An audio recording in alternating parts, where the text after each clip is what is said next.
All right, so to give you all the time to get out, I'm just going to have you go and sit down. We're not going to transition. There's not a break. We're just moving right into the next session. So go ahead and throw garbage away or do what you need to do, but I'm going to go ahead and get started. If I can get this thing clipped on here. Okay.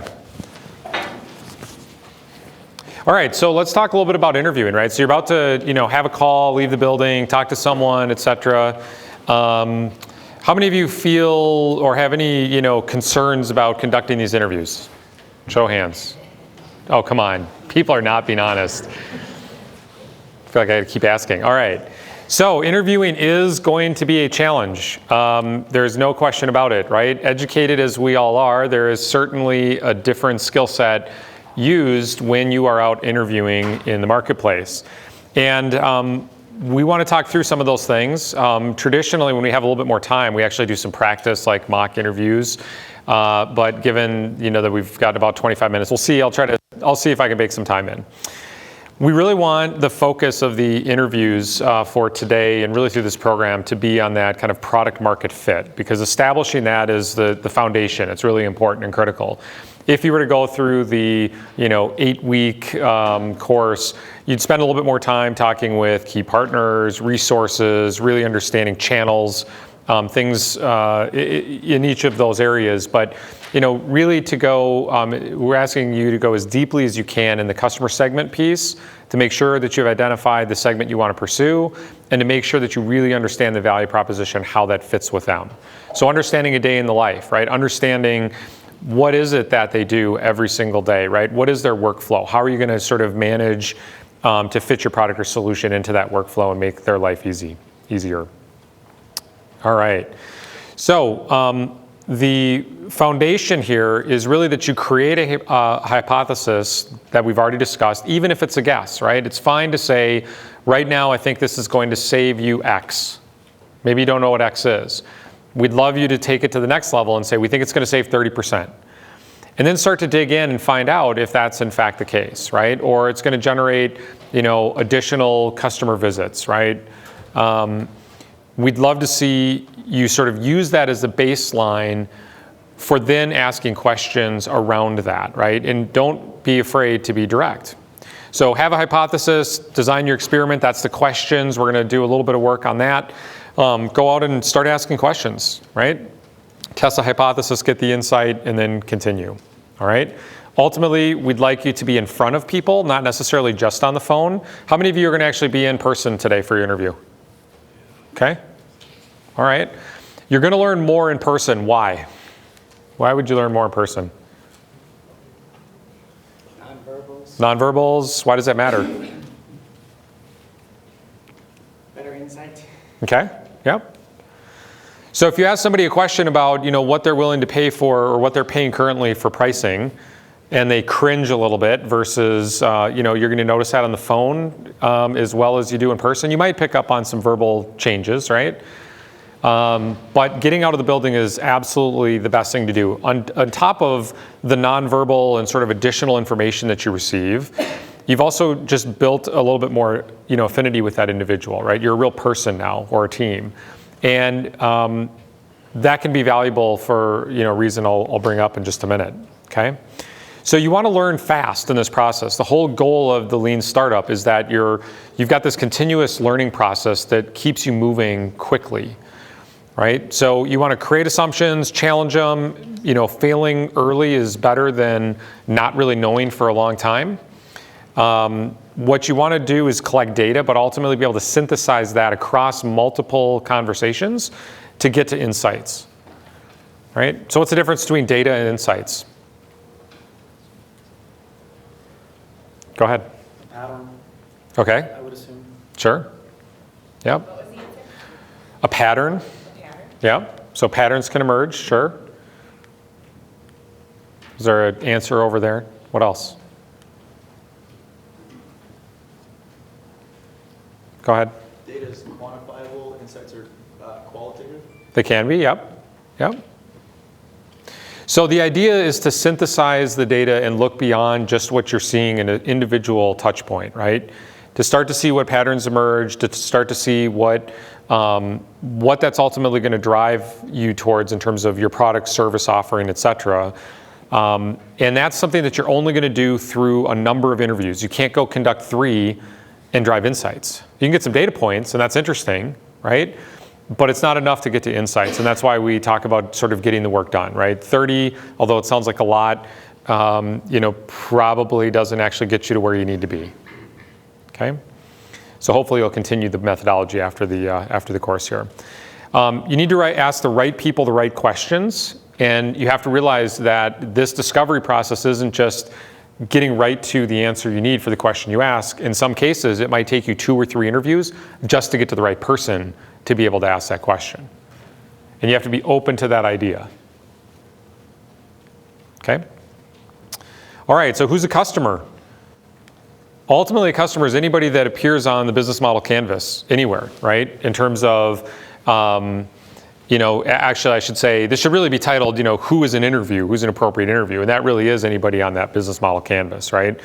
But in terms of the customer side, anybody that's on within the workflow, that's making a decision, that's on the sort of value chain, which is I know a concept we haven't necessarily introduced here yet. But if they are involved in any way, they can add value to your answer. And you should actually be triangulating and trying to validate data points across different groups, right? So you sit down with the customer and you say, hey, I've got this new product or solution. I think it's really great. It's going to save you 20%. Would you be interested in it? And they say, absolutely. Your next call is with a supplier in that same space. They're selling through an alternative solution that's, sort of similar to what you offer. And you're asking them and you say, hey, how's it going in the market? And you've asked this open-ended question and they say, well, it's been really great, except the market feedback we've received for the last 5 years is that nobody will switch technologies unless they can save 50%, right? So what did you learn in that situation, right? How are you going to start to pull that out and emerge and try to drive through that? Okay, so we have an easy 2-step process to get this done. One is to get the meeting. So how easy was it to get meetings? Everybody find it pretty easy, pretty hard? What do you think? Who doesn't have a meeting scheduled for today? Raise your hand. You guys don't? Okay, cool. We'll make sure we help you get that figured out. One problem I think we will face is due to this secretive nature of many of the company. Yep. So they will not actually, they are not willing to, even if they are colleagues, they are not willing to have that type of interview. Okay. To go to the details or at least some insight about what they are doing. Very secretive. Usually the response I get is, unfortunately, we cannot say anything. Okay. So they are not willing to, this is part of their policy, I guess. Okay, so the question or the comment is difficulty in getting the meeting because of confidentiality. Customer, potential interviewer doesn't want to disclose information. Any solutions to potentially get around that? Go ahead. Yep. Was it NDA? Did you try an NDA and they said no, or would they be open to that? What is the non-disclosure agreement. This happened with a colleague who works in Uber, and then I asked him. He was asking me questions, and I was answering when he was listening. And then I asked any questions, and then he just said, "Unfortunately, I cannot answer it." I said, "Okay." He was asking me tons of questions, but when I was asking some questions, he was hesitant to answer it. He didn't go to that. I didn't know before. I can have this non-disclosure. Sure. So you could certainly try non-disclosure agreement. What other non-legal? Oh, sorry. Go ahead. I was going to say that's a good chance to talk to industry consultants or someone who's independent of the specific companies. And they can't talk about the specifics inside the company, but they can Sure. talk about trends and things. Yep. Yeah, so from a non-legal perspective, anybody have any other suggestions? What can you do if they either won't sign an NDA, don't have time to, don't have authority to do so? What else could you try? Anything? Why are you talking to them? If they don't want to talk to you, then go find somebody else. If you can't find somebody else, Sure. you're obviously in trouble. So could you reassure them that you're not looking, you actually don't want them to disclose anything that's super proprietary, but still talk with them about industry dynamics, talk with them about kind of broader open-ended questions, right? So if you sat down with Uber and said, look, I don't know anything about Uber, but I'd love to learn about the market. I'd love to understand what's happening in that market. Could you still learn information from that you could then use to go to the next interview and continue the discovery process? So that might be another option. Again, if they won't tell you anything, right? Then, obviously that's not, to Mike's point, it's, worthless. But if you can find a way to say, look, I don't want to know anything proprietary, I don't want to know what patents you filed, or I don't want to, dig into that level of detail, you can sort of try and get there, okay? All right, and then the second step, of course, is conducting the interview, and we'll spend some time talking about that as well. So, getting the meeting, what are some things you should do? Start with people you know. That's pretty easy, right? Someone you know, they trust you. Do they know someone who can make a connection for you? Can you get an intro? That type of thing. Using your external networks, or mining external networks, I should say. Looking at, everything from industry trade shows, right? A lot of times they publish speakers lists. Generally, people who are speaking are in the business of sharing information publicly, so they may be willing to have a conversation with you, right? Their schedules may be difficult, but that's usually a good way to start.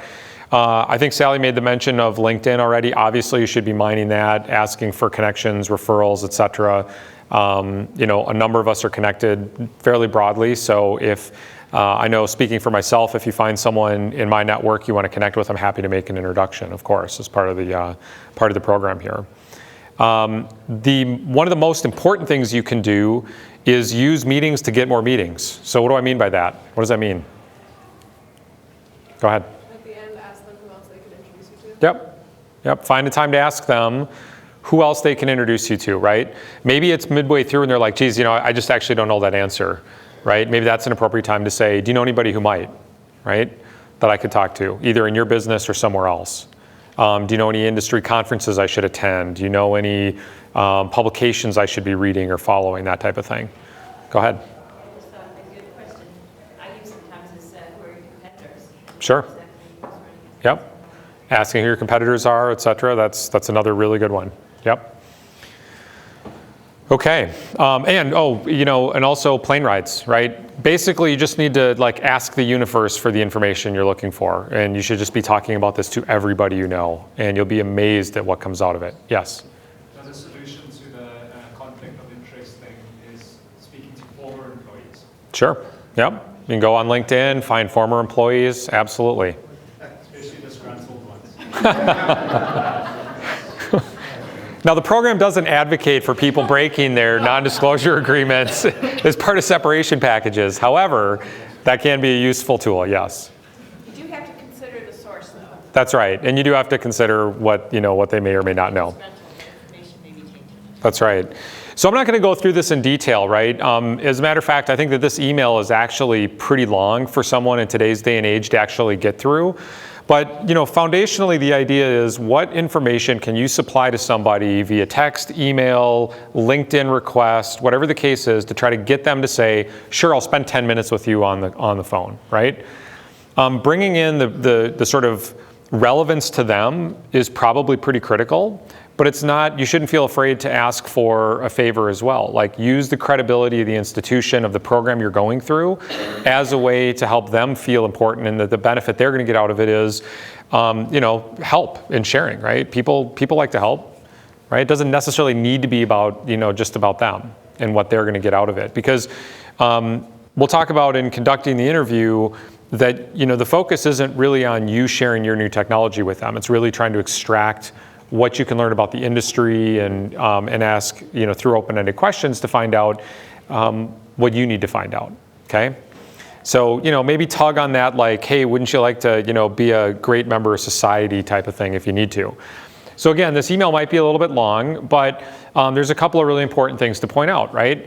You're sort of referencing their position as an expert. You're bringing up the institutional credibility of what you're sort of doing. If you can make a personal connection, that's great as well. And then ultimately, be polite and flexible, right? Saying, hey, I've got a time slot Tuesday at 3:30, can I call you then? It can be an okay thing as long as you're open to, I can't meet at 3, but I could do 3:30 or whatever the case is, right? So just be open and flexible with that. If you have any challenges with this isn't working, come talk to us and we can take a look at it and help you out. What I can say is this. There have been, Shelley, how many total cohorts through Energy I-Core? 9 now? So out of 9, how many total teams? 90? 101 teams. The groups there have to get at least 75, but shoot for 100 interviews during that course time. And every single one of those teams has been able to do it. So this is absolutely something you can do. It just takes a little bit of time, practice, and it's really as much about just the sheer energy behind it as it is anything else, okay? So if you're having trouble, let us know. Thoughts? Sorry, did I hear a question? Go ahead. I was just thinking about this for our own, about time. Like, you know, sometimes you might get a better response if you say, we only need 30 minutes, especially if you want to talk to like busy people. Sure.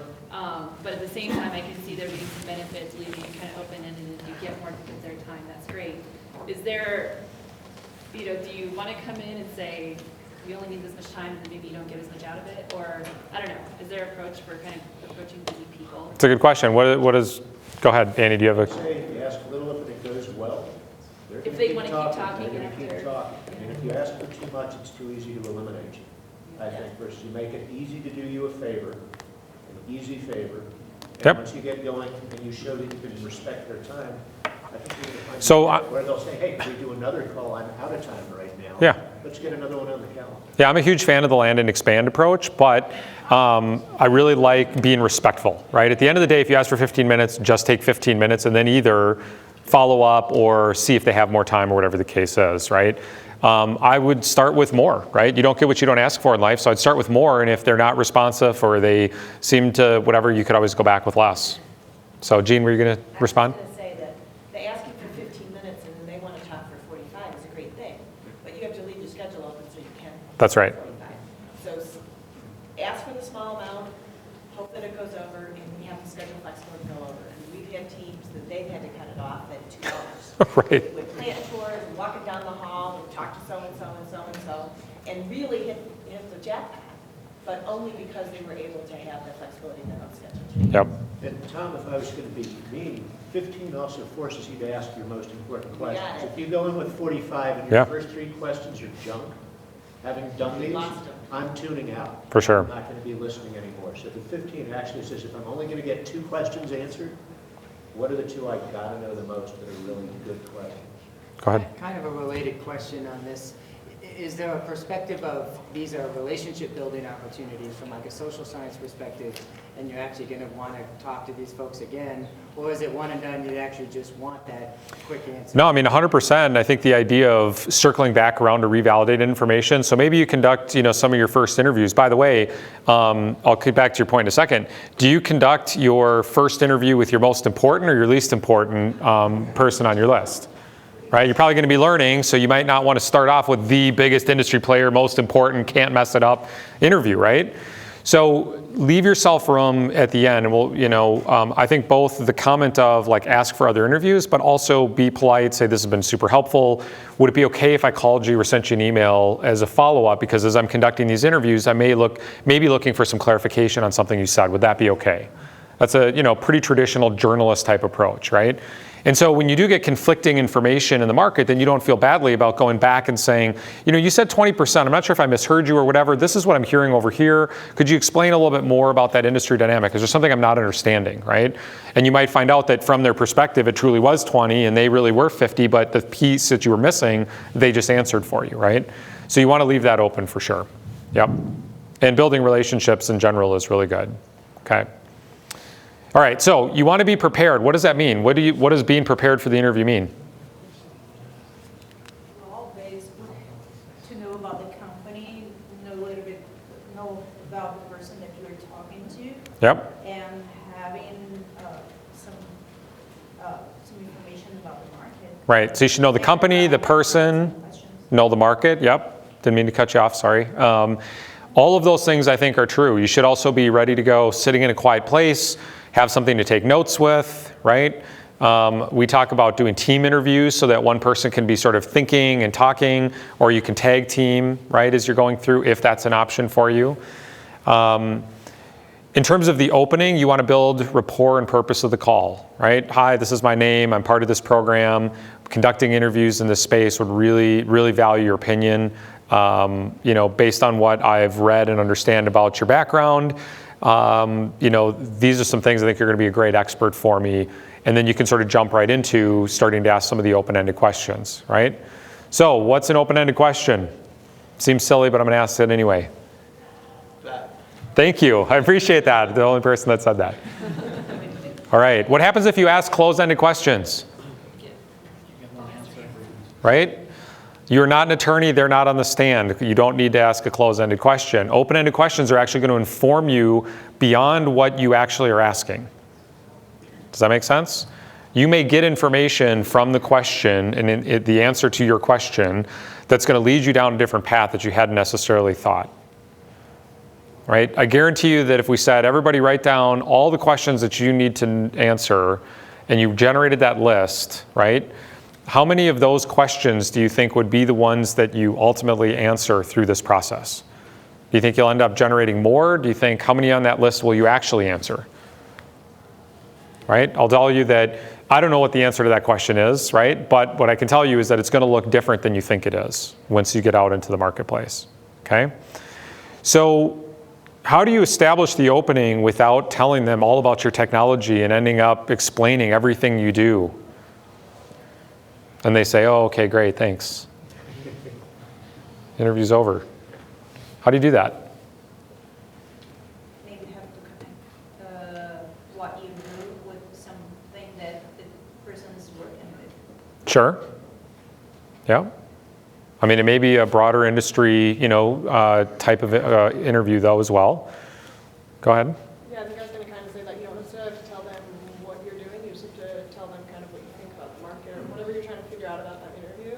Yep. It doesn't necessarily require explaining your technology. Sure. All right, so Steve, let's just do an impromptu, just kind of mock thing here, right? So I'll be the team, you be the person, you be the interviewee, okay? What's that? Yeah, with a mic even, he's going to plug in.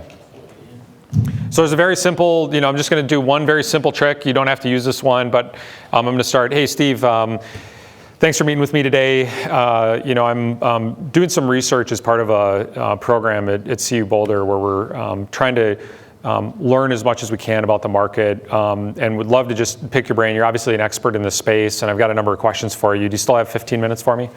Yeah, sure. Okay.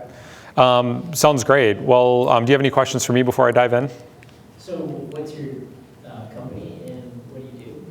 That's a really great question. I'd actually love to tell you way more about that, but I actually don't want to bias the questions and your responses. I'd really like to learn more and ask some open-ended questions about, the industry, your market, et cetera, and then be happy to circle back around to that. Okay, sounds good. Okay, so you see what I did there, right? So it says that sort of like redirection around back to like, yep, hear ya, no, you need to know a little bit about what I do. And it's probably unavoidable to say something like, I'm in the software space, or, I've got this really cool, I've got this high level thing that I'm doing in the market. But if you can avoid doing that, it's going to be better, okay? So the key is to not get trapped into the first 20 minutes of the conversation being all about your tech and who you are and what you do, and focusing more on them, okay? Go ahead. So, sorry, we've been, I think, as a strategy in our emails, saying something about our technology, maybe linking to a video to try to pique their interest to get that contact. Sure. Is that all right in your opinion to do beforehand, so you're not wasting time during the interview, but you might still be biasing their answers somewhat? Yeah, I mean, I think that the point here isn't that you want to truly avoid bias, right? I mean, I use that line here just to try to get us past the conversation. But I think that, you're going to have to probably share some information. But again, if you can avoid it and you're conducting research, sometimes that can feel vague, and that ambiguity can create concern and bring up like risk filters for them, right? Like, oh, I need an NDA, and what are you going to ask? And am I the right person to even answer your questions? Those things can come up if you don't share anything. But as long as you avoid getting into the details of what you do, you're probably safe, okay? Some people do research on you before you actually make a call, right? And so Yep. that can be a problem where you jump on and, I know everything about Divination. Okay, well, yeah, I'd love to talk more about it, but I'd really love to hear your perspectives. Turn it around and say, I really want to make sure that I'm going in the right direction, and I know you're an industry expert, and I'd love to hear these perspectives. So, let's talk about what we need later, but, let's talk about what you think, where you think the industry is going. So it's really sort of that, it's sort of like a tennis match, right? Right. We're saying, well, let's talk about litigation. No, later. You want to be able to walk away knowing that you've got the best information about their most important issues, their biggest pains, or where they're looking to make gains in the industry. So the degree to which they are talking about top of mind things for them, as opposed to answering your questions as you planted seeds, you're going to get better data. Yep. So that's your goal, is to figure out ways for them to tease out the top of mind issues for them. Yep, absolutely. Other questions? Okay, so two more things. Well, there's a few more steps here. So next is the close. We already talked about making sure that you thank them, ask if there's anything that you forgot to ask. Sometimes those high-level questions can be the best, right? One of the questions that I like to ask is, what question do you feel like I should have asked you that I didn't? I really like that question. I get some really informative responses from that, right? And then, of course, asking if there's anybody else that you should talk with. Capture. So Gene mentioned the ability to carve out time. If you schedule a 30-minute interview, you should probably block an hour in your calendar, right? One, it gives you time for spillover, and two, it gives you time to document and capture the relevant points from that interview during the time when you have it fresh in your memory. Not later that night, the next day. You'll start to lose points along the way, okay? And it also helps generate questions. You should also be giving yourself that time on top of documenting, thinking back to what interviews did I have previously that I want to go back and review. How does that play into the context of the others, right? And give yourself the time to be able to look through your notes so you're not just trying to synthesize it from what you can remember, okay? So thank them, ask them. If there's anything, follow up with a reminder, by the way, that's the other thing. So if they offered to do something for you, send them an email, right? During that same prep time where you're taking notes, synthesizing, get that email out right away. It's pretty impressive when 15 minutes after you have a conversation, you say, hey, thanks, that was really great, really appreciated it. By the way, could you send me that white paper you mentioned? Or that list of people I should talk with, okay? All right. So, go ahead. When you ask if there's anybody else that I should talk to, would you be willing to make an introduction for me? Sure. Is the next question. Then that follow-up email has all of the information you need for them to make that introduction for you. Yep. Thank you so much for offering to introduce me to Dr. Smith. Just to make, here's a little bit of background on who I am and what I'm looking to know. If you could let me know when it's okay to call him. Thanks again. So you literally are writing the email or writing the text that they can cut and paste into their introduction. So they don't have to do anything other than reach into their Rolodex, old-timey term, yep, and help you out. People want to help, so make it easy for them. And once you write a few of those emails, right, you'll be able to have templates that'll come more easily as you go. So a couple of conversation tips, right? So be fearless. This is the point where you should be hearing no, right? This is a safe academic learning environment. There shouldn't be a question that you're sort of afraid to ask. If you make mistakes, that's okay. It's fine to say, actually, I think that's actually the wrong question I should ask you. Let me start over and let me try this other thing, right? Or whatever the case is. Hearing no is one of the best answers. Hearing maybe or could be or waffling in between is actually the worst. I'd rather get, yes is best, no is next, maybe is a far third, of course, right? Get comfortable with silence. Many people are not comfortable just letting someone else talk.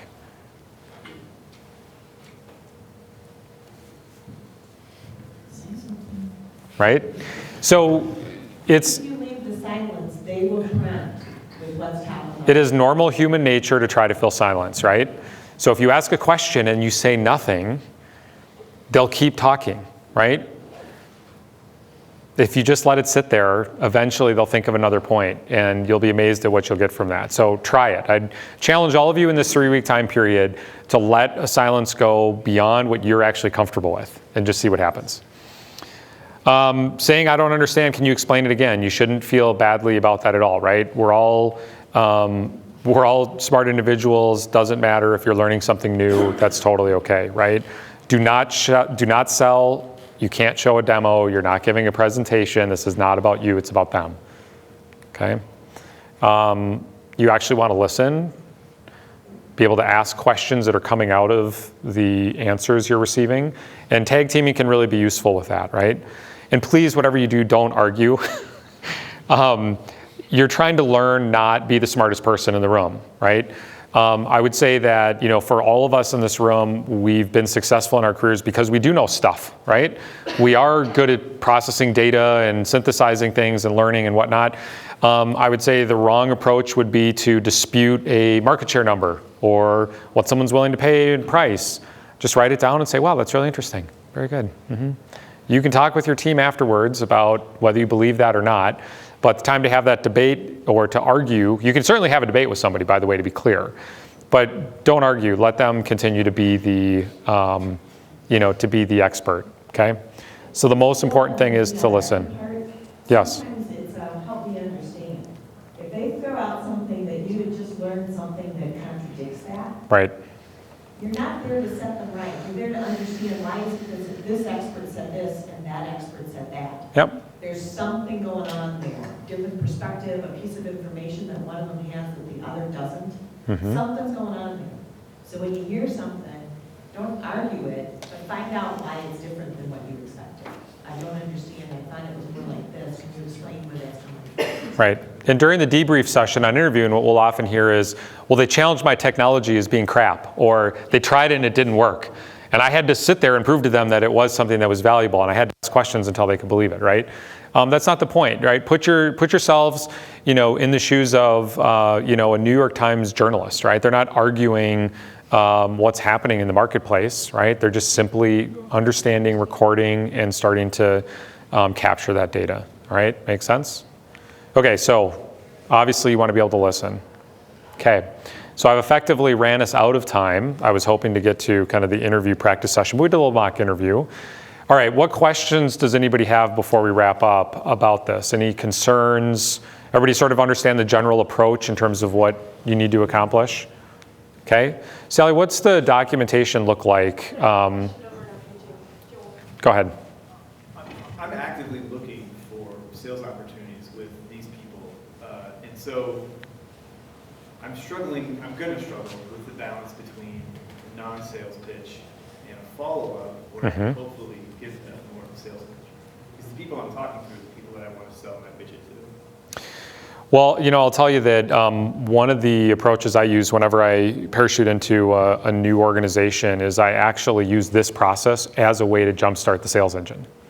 I don't do a single sales thing at those meetings, and they usually end up resulting in sales.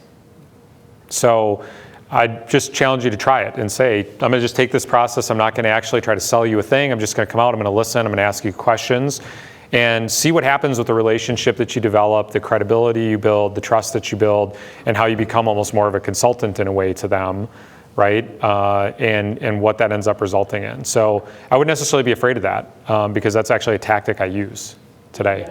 You got to use a lot of patience in these, right? Because you don't want to force a question every 2 seconds and make people feel really uncomfortable that you're just digging for content. But this is about relationship building too. And so it's a great way to get somebody talking about what they're interested in and letting them know you're capable of listening, and then who knows where the relationship goes. Yep. So Sally, in terms of documentation, can we just talk about how you want teams to be sort of capturing interviews and that type of thing? Sure.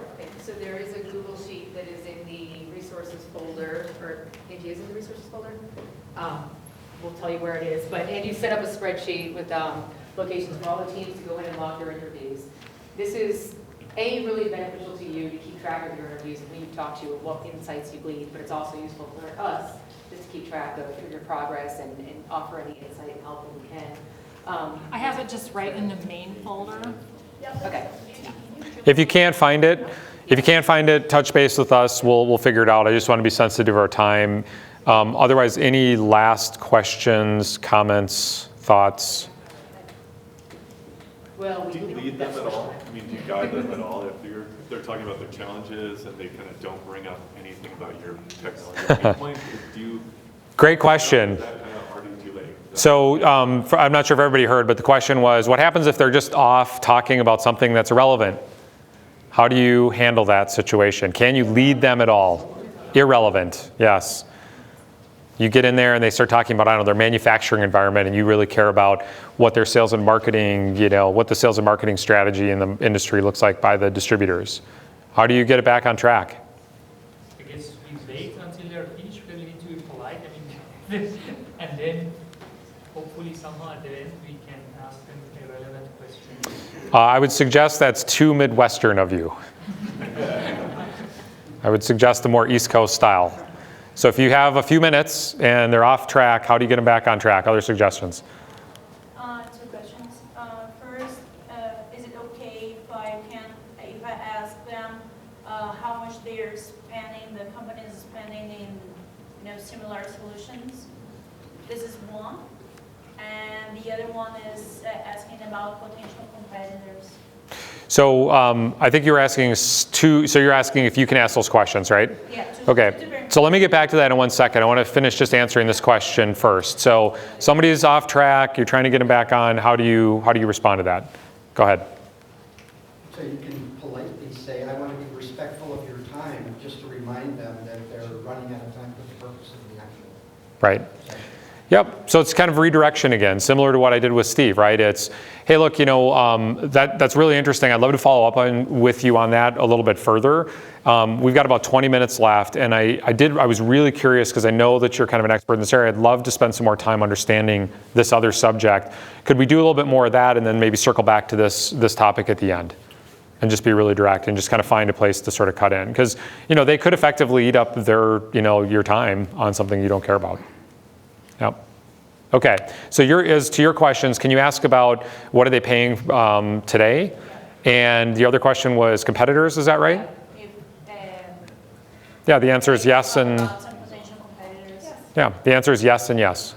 Okay. I would suggest you ask it as an open-ended question versus what do you pay for blah, blah, blah, right? Mm-hmm. Yeah. Go ahead, Jean. Questions are things like, so how are you solving that problem today? Who's providing solutions that you really like? That's right. That's right. Not yes, because it may be alternatives. There may not be competitors, right? It might be, well, I buy some software and then I have this other person doing something else and I got this other thing, and you actually find out that they've got this huge mess trying to assemble a solution as as competition. And then the follow-on question is, if you could invent a better solution today, what would it look like? Right. And then what would you be willing to pay?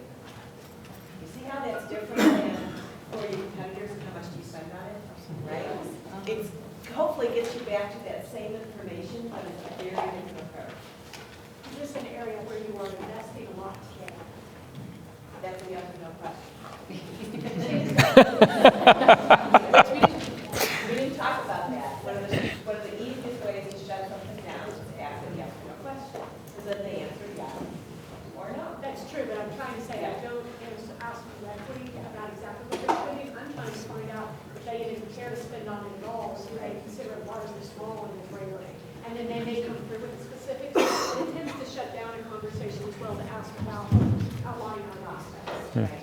So, What are your three biggest challenges? What keeps you up at night? I mean, they sound goofy. They sound like goofy questions. But they're the kinds of things that are those conversation starters. That's right. You're